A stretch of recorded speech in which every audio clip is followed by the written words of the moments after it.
Wote wakikatala kuabudu mie ndio bongo. Ni vile tu. Wote wakikatala kuabudu mie ndio bongo. Nafuata naimba hivi. Abudu we, abudu wa, abudu we, abudu wa.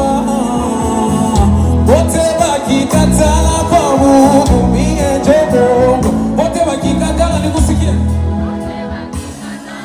Mie ndio bongo.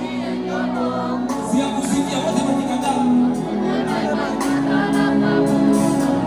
Sema sana. Oh, abudu we, abudu we, abudu wa, abudu wa, abudu we,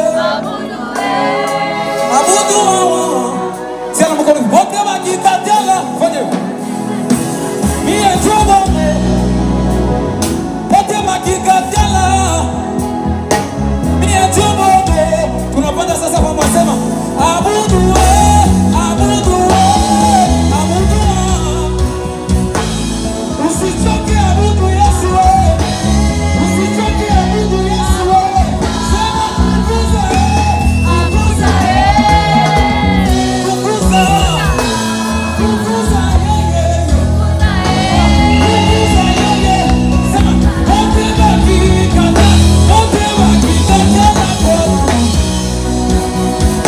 Pengine wakikatala mie sitaacha. Sema abudu we, abudu we,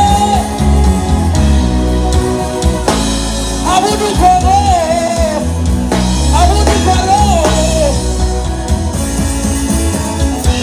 Wote wakikatala kuabudu mie ndio bongo.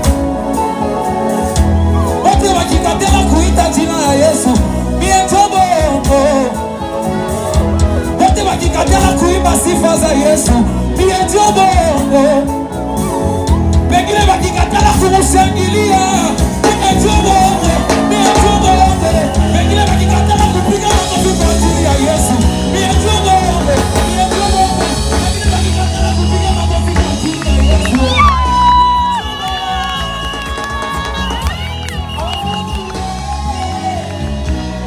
Abudu sana, abudu we,